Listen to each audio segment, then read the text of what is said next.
नमस्कार। दूरदर्शन चंडीगढ़ में आप सभी का स्वागत है और आप देख रहे हैं आज जो हमारा कार्यक्रम है वो बच्चों को लेकर है। अक्सर हम सभी के अधिकारों की बात करते हैं, हम महिलाओं के अधिकारों की बात करते हैं, हम बुजुर्गों के अधिकारों की बात करते हैं, लेकिन जो हमारे समाज की नींव हैं बच्चे, हम उनके अधिकारों को शायद कहीं ना कहीं भूल जाते हैं। तो आज जो हमारा कार्यक्रम है उन्हीं बच्चों के अधिकारों और रक्षा को लेकर है, जिस पर तमाम जानकारी देने के लिए हमारे साथ कुछ खास मेहमान स्टूडियो में हैं, जिनका मैं आपसे परिचय कराना चाहूँगी। सबसे पहले मैं परिचय कराना चाहूँगी हरजिंदर कौर मैम का, जो चेयरपर्सन है CCPCR की और फॉर्मर मेयर भी रही हैं चंडीगढ़ की। मैम, आपका स्टूडियो में स्वागत है। दूसरी जो हमारे साथ खास मेहमान है वो डॉक्टर मोनिका सिंह है, जो मेंबर हैं कमीशन की और बच्चों से संबंधित जितना भी रिसर्च वर्क है ये उस पर काम करती हैं। मैम, आपका भी स्टूडियो में स्वागत है। तीसरी हमारे साथ खास मेहमान है पूजा पुंछी, जो मेंबर हैं कमीशन की। मैम, आपका भी स्टूडियो में स्वागत है। सबसे पहले मैं हरजिंदर मैम, सॉरी माफ़ कीजिएगा, मैं आपसे जानना चाहूँगी कि जो हम ये बात कर रहे हैं बच्चों के अधिकारों को लेकर, ये एक फाउंडेशन डे के तौर पर भी आप हर साल 7 फरवरी को इसे सेलिब्रेट करते हैं, तो ये किस तरह का कमीशन है और किस तरह से ये काम करता है?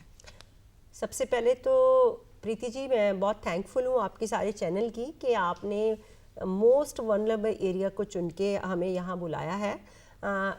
आप समझते हैं कि फंडामेंटल राइट्स हमारे लिए कितने इंपॉर्टेंट होते हैं, और जब बच्चों के अधिकारों की बात आएंगी तो बच्चे वो हैं जिनको अपने अधिकार का पता भी नहीं। ये उनके अधिकार हैं 0 to 18, जिसमें इसको कैटेगरी वाइज हमने 4 हिस्सों में बांटा हुआ है। पहला तो उनका है राइट टू सर्वाइवल। जीरो की बात करी तो इसका मतलब बच्चे के पैदा होने से पहले का अधिकार है। पहला तो सर्वाइवल है, फिर है उसकी राइट टू डेवलपमेंट है, then is right to education है, जो अब मैंडेटरी भी है 14 इयर्स तक, और उसके बाद है राइट टू पार्टिसिपेशन ऑल्सो। ये इसको विधिवत एक लीगल कोर्स में डाल के लंबे समय से ये देखते हुए कि अक्सर पहले औरतों के अधिकारों की बात होती थी तो विमेन कमीशन बना, तो काफ़ी कुछ अवेयरनेस भी आई और उसका बहुत फ़ायदा भी हुआ।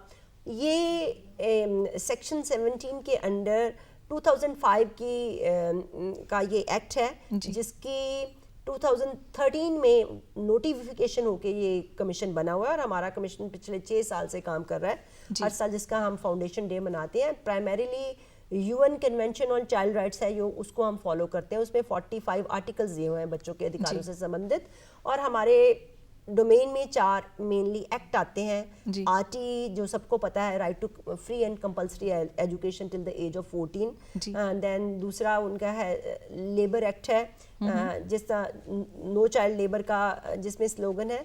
Then is juvenile justice act, इसमें भी ये बहुत इम्पॉर्टेंट है। हमारे पास बहुत सारा एरिया ऐसा होता है कि पेरेंट का कोई ना कोई क्रिमिनल बैकग्राउंड है कुछ, और उन बच्चों की परवरिश और या बच्चों से जाने अनजाने में जो क्राइम हो जाते हैं, देन उनको हम जेल में ना रख के उनके लिए स्पेशल बोर्ड बन के उनको पूरी ग्रोथ का साथ में मौका भी दिया जाता है और एक एनवायरनमेंट भी दिया जाता है।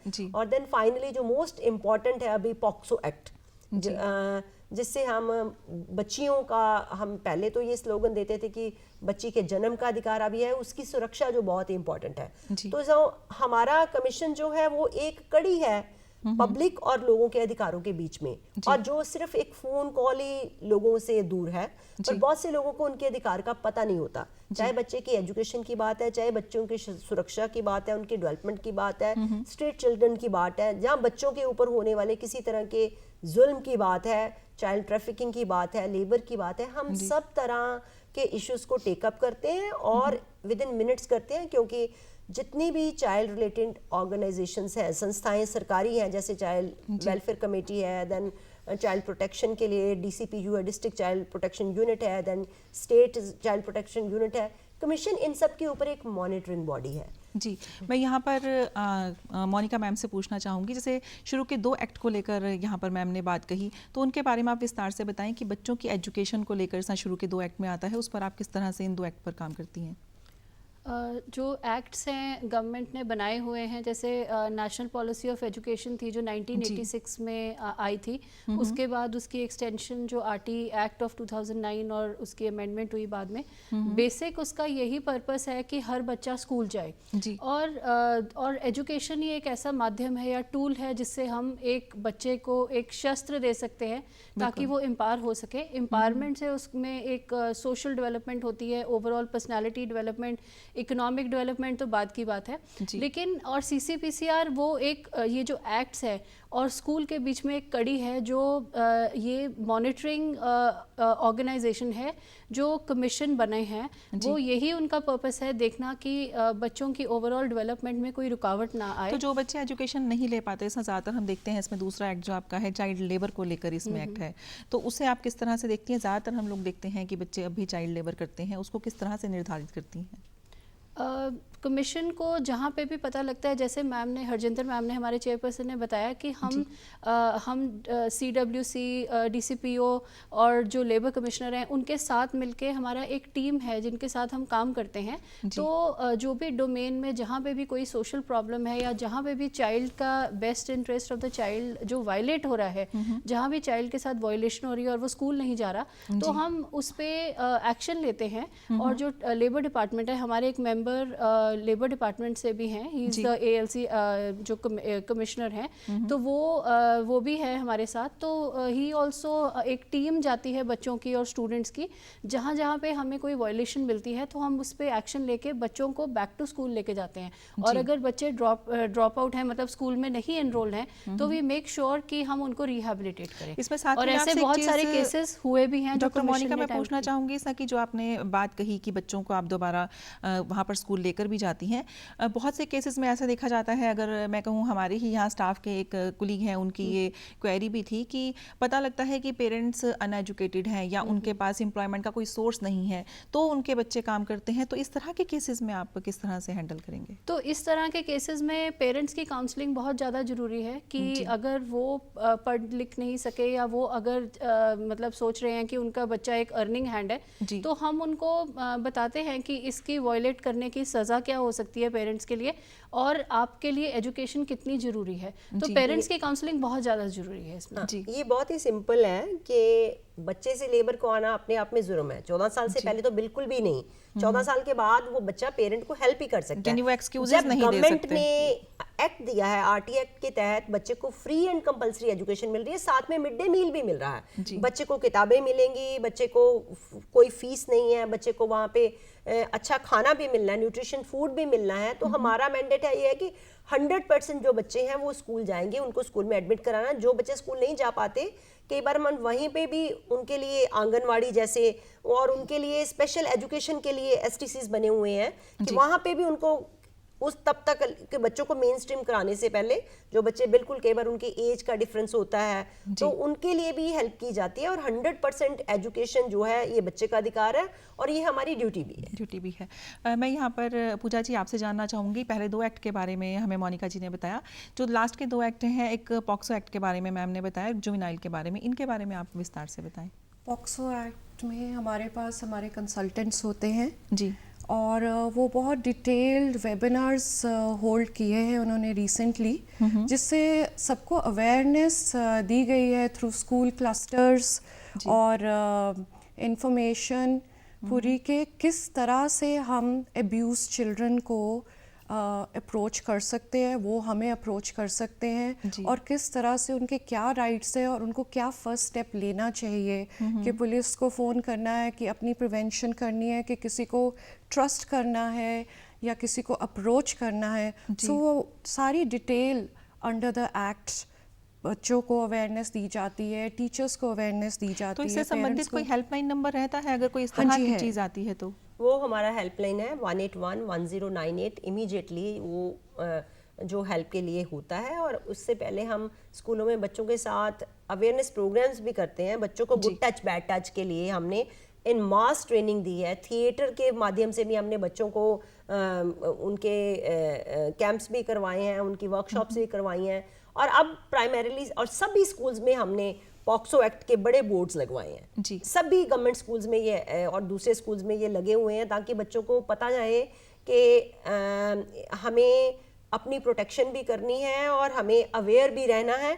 और ये जस्ट एक फ़ोन कॉल की बात है, क्योंकि इस पे हम government is very strict on it. क्योंकि जब आप ये बात देखते हो कि विमेन के ऊपर एक्सप्लॉयटेशन की बात हो या किसी तरह का रेप विक्टिम की बात हो, तो बच्चों, आपने देखा है नेशन वाइड के बच्चे प्रभावित रहे हैं, वो इग्नोरेंस लेवल की बात है। लेकिन हम इसके लिए हर एक को अवेयर भी करते हैं। अभी 4 दिन पहले की बात है कि एक बच्ची 4 दिन हॉस्पिटल में रही, उसका FIR तक नहीं हो पाया था। जैसे ही हमें intimation I, with in half an hour उस पर एक्शन हुआ। और हम इसकी मॉनिटरिंग भी करते हैं, हमारा पॉक्सो सेल है। एवरी मंथ सारे डिपार्टमेंट से जो अपनी रिपोर्टिंग भी भेजते हैं कि क्या प्रोग्रेस है, क्योंकि ये गवर्नमेंट का मैंडेट है बाय लॉ कि इन इश्यूज को हम पेंडिंग नहीं रख सकते। जी मैम, जुवेनाइल के बारे में आप डिटेल में बताएं।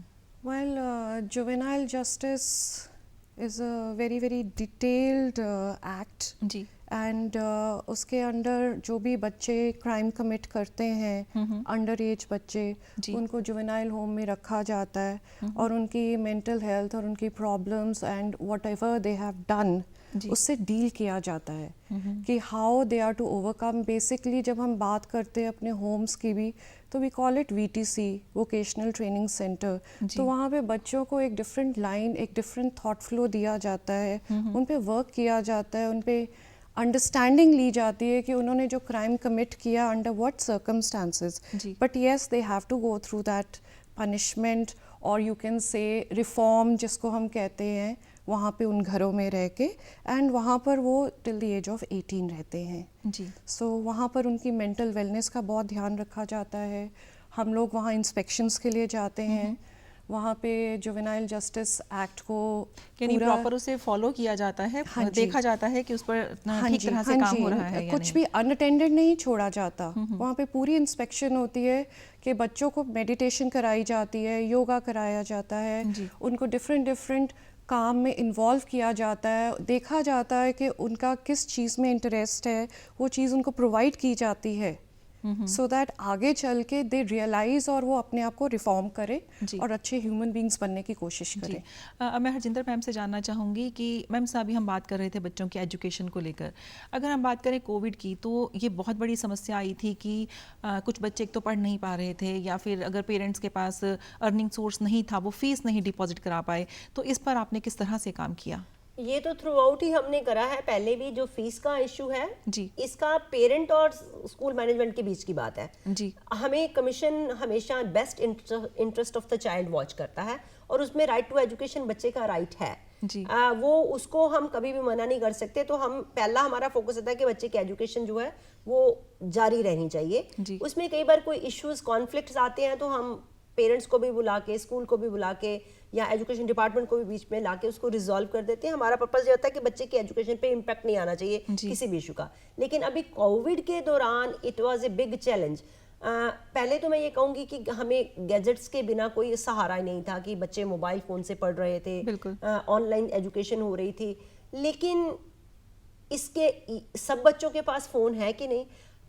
कमीशन ने सबसे पहले ये सर्वे करवाया कि ऑनलाइन एजुकेशन का बच्चों के ऊपर क्या इम्पैक्ट है, और आप हैरान होगो कि हमें 6000 बच्चे कोई ऐसे मिले जो एजुकेशन छोड़ने की कगार पे आ गए, कि जिनके पास गैजेट्स ही नहीं थे। तो हमने लोगों को अपील किया, इसके लिए एक प्रोग्राम चलाया, अभी भी हमारा पहले भी किया, कल भी हम इसके लिए लोग आगे भी आए जिन्होंने मोबाइल फ़ोन, स्मार्टफोन्स जो है बच्चों को देने का सिस्टम किया कि कहीं बच्चों की एजुकेशन इम्पैक्ट नहीं हो। दूसरा ये है कि हमने खुद ऑनलाइन बच्चों को अवेयरनेस प्रोग्राम्स दिए हैं, चाहे वो कोविड के बारे में था, चाहे वो पॉक्सो के बारे में था, मेंटल हेल्थ था, या क्रिएटिव एक्टिविटीज थी। तकरीबन 50,000 के करीब बच्चे जिन्होंने हमारे साथ पार्टिसिपेट किया। और अभी हम अगले हफ्ते फाउंडेशन डे सेलिब्रेशन के बीच ही 2165 बच्चों को अवार्ड करने जा रहे हैं जिन्होंने 100% स्कोर भी किया। पहले उन्होंने हमारे साथ अवेयरनेस ज्वाइन की, फिर उन्होंने कंपटीशन में पार्टिसिपेट किया, और इस दौरान हमने जहां इतना रीच आउट किया, उसके अलावा जो हमारे होम्स में बच्चे हैं, गर्ल्स होम है, बॉयज़ होम है, स्नेहालया, आप इमेजिन करो ये बच्चे तो अपनी हद के बाहर निकले ही ना साल भर। अगर एक बच्चा एक घर में 1 साल रहेगा तो उसका मेंटल सेटअप क्या होगा? तो कमीशन ने इसको मीट करने के लिए, इस चैलेंज को, ब्रेन जिम वर्कशॉप्स करवाई जो बहुत सक्सेसफुल रही होम्स में, जिसमें बच्चों को अलग अलग तरह की मेंटल एक्सरसाइज दी गई, मेमोरी बूस्टर एक्सरसाइज दी गई, और उससे हमने देखा कि बच्चों का कंसंट्रेशन लेवल बहुत बढ़ गया। और उसके साथ साथ जो बच्चे पढ़ाई नहीं कर पा रहे थे वो अब ये कहने लगे कि मेरे को बहुत जल्दी से याद होता है। और ये हमें हमारा भी एक एक्सपेरिमेंट था, बहुत बेनिफिशियल रही। और मैं आप ये इस बात की खुशी ले रही हूँ फाउंडेशन डे पे कहते हुए कि पहले कमीशन का मैंडेट यही रहता था कि समनिंग करनी है, किसी को सो मोटो करना है, इंस्पेक्शन करनी है अलग अलग जगह पे जाके। लेकिन हमने पिछले 3 सालों में इस ईडियम को चेंज किया है। हमने गैप्स को मीट करने की बात की और हमने डिफरेंट एक्टिविटीज अलग अलग स्कूल्स के साथ शुरू करी, गवर्नमेंट सेक्टर में अलग, प्राइवेट सेक्टर में अलग, और हमने इवन बेस्ट प्रैक्टिसेस हर साल अवार्ड करने का सिलसिला शुरू किया। 2 साल से हम कर चुके हैं। बहुत सारे स्कूल्स ने बहुत एग्जाम्पलरी प्रोग्राम हमारे सामने रखे हैं जो हम फिर दूसरे स्कूलों को कहते हैं कि रेप्लिकेट करें कि बच्चों की एजुकेशन को और आगे कैसे बढ़ा सके। और आपको खुशी होगी कि हमने कोविड शुरू होने से पहले अपनी 3 डिजिटल लैब्स शुरू कर दी थी, एक रूरल एरिया धनास में, दूसरी बापूधाम कॉलोनी में, तीसरी हमने एक गर्ल्स स्कूल सेक्टर 18 में करी थी, जो हमारा एक बहुत सक्सेसफुल प्रोग्राम जिसमें स्कूल के बच्चे और स्ट्रीट चिल्ड्रन भी आके उस डिजिटल लैब का फायदा उठा के बिगर स्क्रीन पे इसके बारे में मैं मोनिका जी से जानना चाहूंगी कि डिजिटल लैब क्या है और किस तरह से इसमें काम किया गया। एक्चुअली जैसे मैम ने बताया कि हमारे बहुत सारे ऐसे बच्चे थे जिन तक जो टेक्नोलॉजी थी वो पहुंच नहीं पा रही थी और वो उसको अवेल नहीं कर सकते थे because of different reasons, economic reasons और उनके अपने घर के हालात। तो आइडिया ये था कि we were the pioneer, CCPCR was a pioneer in starting the first digital lab, and अब चंडीगढ़ में 3 CCPCR खोल चुका है। किस तरह से काम करता है ये? बेसिकली ये है कि लोगों जो डिजिटल लैब है उससे जो बच्चे हैं वो सर्व कर सकते हैं डिफरेंट सोशल मीडिया के एजुकेशनल साइट्स, और उनको अवेयरनेस होती है कि किस तरह से उन्होंने अपना कंप्यूटर की नॉलेज को आगे बढ़ाना है। और जो कंप्यूटर ट्रेनर्स हैं वहाँ पे वो उन बच्चों को they are there to guide them. और इससे डिजिटल लैब से ये है कि larger section of children can be reached out through CCPCR। ये एक माध्यम है जिससे हमने ज़्यादा लोगों तक पहुँचने का एक माध्यम है, तो वो बेसिक ये कोशिश थी। जी, आपने यहाँ पर डॉक्टर मोनिका, हमने शुरू में रिसर्च वर्क को लेकर बात की थी, किस तरह से बच्चों के ऊपर आप रिसर्च करती हैं और उसे फॉलो करती हैं? CCPCR का एक मेजर डोमेन है वो है रिसर्च, और रिसर्च का ये मतलब नहीं है कि रिसर्च किसी एरिया में करी और वो एक बुकलेट बना के ख़त्म की। हम एक्शन बेस्ड रिसर्च पे ज़्यादा फोकस करते हैं, और जो भी CCPCR की रिसर्च हुई है मैं यहाँ पे मेंशन करना चाहूँगी वो कोई भी रेपिटेटिव रिसर्च नहीं हुई है, और वो सभी चाइल्ड रिलेटेड इश्यूज़ पे ही फोकस होता है उसका, और वो प्राइमरी डेटा बेस्ड रिसर्च है। सेकेंडरी डेटा पे कोई भी रिसर्च नहीं हुई है। और जो चाइल्ड रिलेटेड इश्यूज़ होते हैं ये हर साल रिसर्च की एक एडवर्टिजमेंट निकलती है जिससे हम ये चाहते हैं कि wider section of people, wider section of academicians इसमें अप्लाई करें, और रिसर्च की उनकी प्रॉपर इवैल्यूएशन से उनको रिसर्च प्रोजेक्ट दिया जाता है, और डिफरेंट एरियाज जो चाइल्ड की डेवलपमेंट को इफ़ेक्ट करते हैं और चाइल्ड का की हेल्थ को लेके different social problems, contemporary social problems को लेके, सो उन रिसर्चेस पे काम किया जाता है, उनको एक टाइम पीरियड दिया जाता है, और जब वो रिसर्च होती है तो उसका एक focus is basically on the solution, कि जो प्रॉब्लम स्टडी करी गई है उसका सोल्यूशन क्या दिया जा सकता है, तो उस पर एक्शन लेता है CCPCR। फॉर एग्जाम्पल मैं आपको बता देती हूँ कि अभी हमने कोविड के दौरान जो रिसर्चेस करी उसमें ये सामने आया है कि ये जो डिवाइसेस हैं इलेक्ट्रॉनिक, इनके साइड इफेक्ट्स हैं। जो इलेक्ट्रॉनिक मैं इसी पर आ रही थी, मैं इसी के बारे में ही मैं पूजा मैम से पूछना चाह रही थी कि कोविड में की बहुत बड़ी जो समस्या सबसे सामने आई थी बच्चों के मेंटल हेल्थ को लेकर ज़्यादा ही, जिसमें शायद गैजेट्स का भी बहुत बड़ा रोल था। तो इसमें आपने किस तरह से आप इस चीज़ को देखती हैं और इस पर आपने किस तरह से काम किया? जब गैजेट्स की बात आती है आज के डेट में जी, तो और specially during the pandemic covid के टाइम में, तो they are an evil necessity जिसको हम कहते हैं, पर दिस नेसेसिटी इज़ इम्पॉर्टेंट क्योंकि बच्चों को हमें पढ़ाना है। तो उस पर वर्क करने का ये था कि एक क्वेश्चन प्रिपेयर किया गया था कि बच्चे कितने घंटे के लिए उसको यूज़ करते हैं और कितने घंटे के लिए उनको यूज़ करना चाहिए, and they filled up those forms, और उससे as Monica ma'am does all the searches and the surveys, उसके बेसिस पे फिर हमने बच्चों को अप्रोच किया था कि क्या उनको फील होता है, बिकॉज उससे क्या होता है इतना ज़्यादा गैजेट यूज़ करने से आपके न्यूरॉन्स बहुत अलर्ट हो जाते हैं, आपको स्लीप इश्यूज हो जाते हैं। उसको कट डाउन के लिए जैसे मैम ने बताया ब्रेन जिम किया।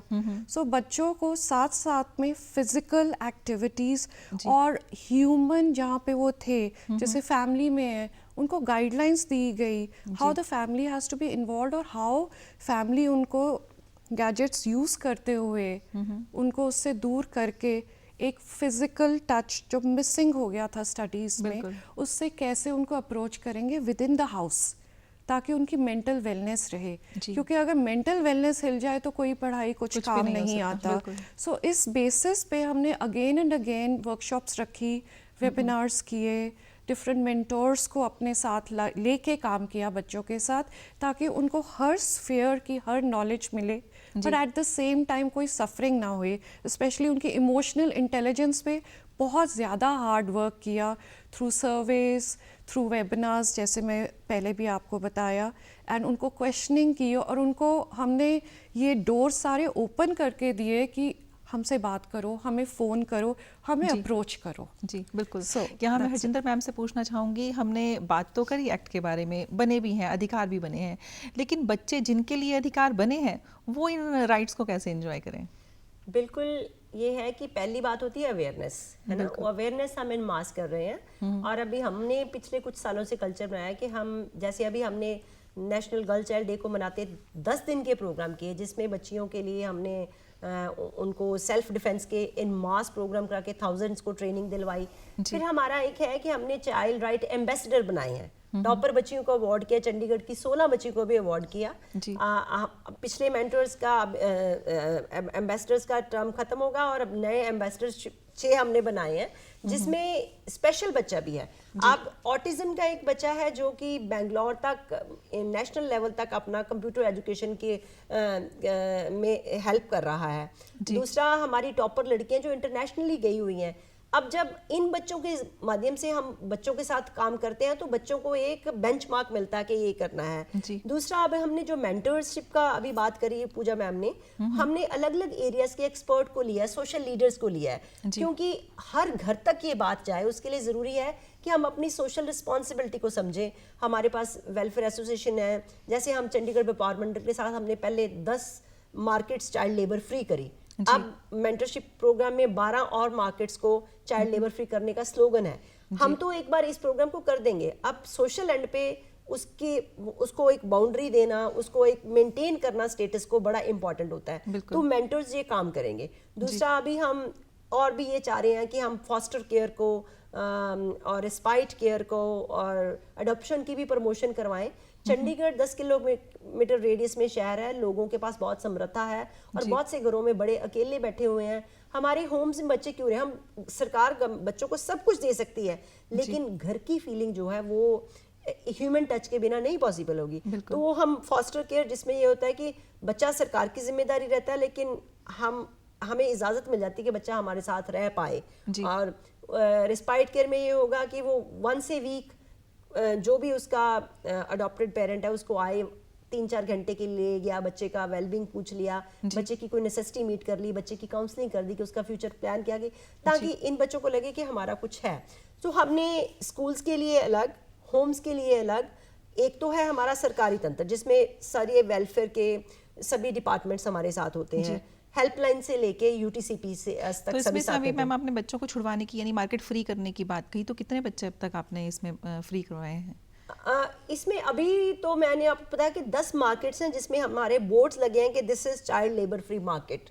ये अपने आप में बहुत बड़ा मैसेज है। फिर एक सेक्टर, पूरा सेक्टर 44 जो कि डेंसली पॉपुलेटेड सेक्टर है, वहाँ की रेजिडेंट वेलफेयर एसोसिएशन लगे ABCD, एक घर का भी सर्वे हमने फिर बाद में किया और ये स्लोगन लेके कि ये this is child labour free sector. अब है तो ये क्राइम, लेकिन ऐसा क्यों होता है कि इतने पढ़े लिखे शहर में भी इंस्पेक्शन होती है, रेड होती है, शिकायत आती है, फिर हम चेक करते हैं। हमें पता है कि 14 साल से पहले तो बच्चा कोई काम कर ही नहीं सकता, 14 के बाद बच्चा पेरेंट को हेल्प कर सकता है। 18 से पहले आप किसी बच्चे को ऐसे एम्प्लॉयमेंट दोगे नहीं, क्योंकि 14 तक तो बच्चे को 100% एजुकेशन पे फोकस करना है। उसके बाद बच्चे को सेल्फ सफिशिएंट होना, अगर बच्चा नहीं अफोर्ड करता तो वो टेक्निकली वोकेशनल सेटअप में जाएगा।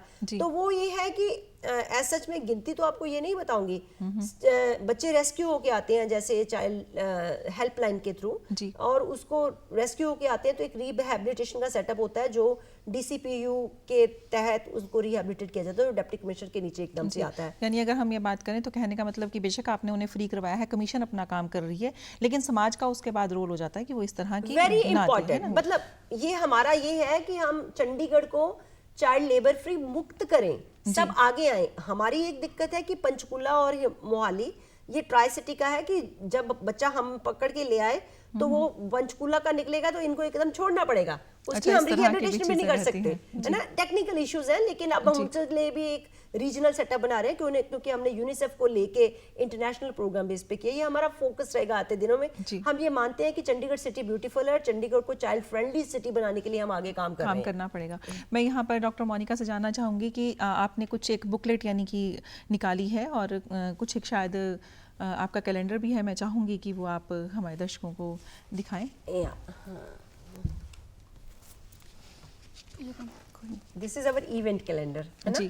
हमारा साल का प्रोग्राम तय होता है और उस हिसाब से सारे प्रोग्राम चलते हैं। हर मंथ का एक स्लोगन होता है, उस स्लोगन पे हम फोकस करके काम करते हैं। और अब हमारा मेंटरशिप का अलग से मेंटर्स कैलेंडर अलग से है, वो जो 12 महीने 12 मेंटर्स अलग अलग फील्ड की में काम करेंगे और साल भर ये काम करके हम साल बाद इवेल्युएट भी करेंगे। मैं साथ ही चाहूंगी कि ये बुकलेट के बारे में भी आप बताएं। ये हमारी बेस्ट प्रैक्टिसेस की बुकलेट है, बुक है, जिसमें हम अलग अलग स्कूलों के बेस्ट वर्क्स जो हैं उनको हमने डॉक्यूमेंट किया है। इसका मतलब ये है कि ये प्रोग्राम बाकी जगह भी चलने चाहिए और मुझे खुशी है इस बात की कि नेशनल लेवल पे चंडीगढ़ कमीशन एक ऐसा कमीशन है जिसने इतना बढ़िया काम करा और हमें कहा जाता है कि हमने सबसे बेस्ट काम इस एरिया में करा है। ये बेस्ट प्रैक्टिसेस हैं और हमारी इसी तरह जो है रिसर्चेस वो भी डॉक्यूमेंट होती हैं, उसके साथ एक्शन प्लान भी बनता है। ये हमारी खासियत है कि हम एक्शन बेस्ड रिसर्च पे काम करते हैं। बहुत अच्छी जानकारी मैम आपने दी। मैं फिर भी एक बार चाहूँगी कि जाते जाते आप एक बार जो हेल्पलाइन नंबर है उसे आप 2 बार दोहरा दें ताकि किसी को किसी भी तरह की कोई समस्या हो तो वो डायरेक्ट आपसे कॉन्टैक्ट कर सकें। जैसे डेमोक्रेसी की बात करते हैं, by the people for the people of the people, इसी तरह कमीशन भी बच्चों के लिए है और कमीशन आपसे एक फ़ोन कॉल अवे है। हमारी हेल्पलाइन तो है 181 एंड 1098। कमीशन ये पूरा नंबर है 181 इज द ओनली नंबर जी, और दूसरा है 1098 विमेन एंड चाइल्ड हेल्पलाइन है जो हमारी। और इमीडिएटली कॉल करें, उसके बाद दिक्कत आए तो कमीशन को अप्रोच करें और कमीशन इमीडिएटली किसी भी इशू को रिजॉल्व भी करता है और गैप को भी मीट करता है। चंडीगढ़ के बच्चे सारे हमारे बच्चे हैं, वैसे तो दुनिया भर के बच्चे हमारे अपने बच्चे हैं, लेकिन हम चाहते हैं कि सिटी ब्यूटीफुल के बच्चे चाइल्ड फ्रेंडली सिटी का स्टेटस यानी अपने अधिकारों का जो है वो पूरी तरह से इस्तेमाल कर पाए। हमने जगह जगह पे हर स्कूलों में बच्चों के राइट्स की भी बात करी है, पॉक्सो एक्ट की भी बात करी है और मैं कहूँगी कि हमें जितनी भी समाज में दिक्कतें हैं वो खुद ओन कर लेनी चाहिए। कहीं ना कहीं हमसे ये चूक हुई है। अगर गांव की चौपाल पे बैठा बुजुर्ग सारे गांव को मॉनिटर करता है तो हम भी, चाहे वो सीनियर सिटीजन एसोसिएशन है, चाहे वेलफेयर एसोसिएशन है या हम गवर्नमेंट सेक्टर की एसोसिएशन हैं, आओ मिलके हाथ बढ़ाएं, मिलके हम यह चंडीगढ़ को चाइल्ड फ्रेंडली सिटी का दर्जा दिलवाएं। हम बहुत आगे हैं इस मामले में और हम पहला सिटी बनने के लिए काम कर रहे हैं और चंडीगढ़ के सिटीजन, मुझे आशा है कि इस तरफ आगे बढ़ेंगे। जी बहुत अच्छे मैम, आपने बहुत बच्चों के जो 4 एक्ट हैं उसको बहुत अच्छे तरीके से आपने बताया और इसमें सबसे खास बात जो यहाँ पर निकल कर सामने आई कि जो शिक्षा है वो बच्चों का अधिकार है और कोई भी स्कूल अगर फीस अगर आप नहीं दे पा रहे तो वो अधिकार आपसे छीन नहीं सकता, वो आपको शिक्षा मिलेगी और आपका ये अधिकार है। यहाँ पर मैम ने 2 हेल्पलाइन नंबर बताए हैं 181 और 1098, तो कोई भी समस्या हो आप इस पर कॉल कर सकते हैं। तो आप तीनों यहाँ पर आए और इतनी महत्वपूर्ण जानकारी, खास तौर पर बच्चों के अधिकार जो बहुत ज़रूरी है, हमारे देश की नींव है, तो वो बताने के लिए बहुत बहुत धन्यवाद। आज के लिए इतना ही, हमें दीजिए इजाज़त। नमस्कार।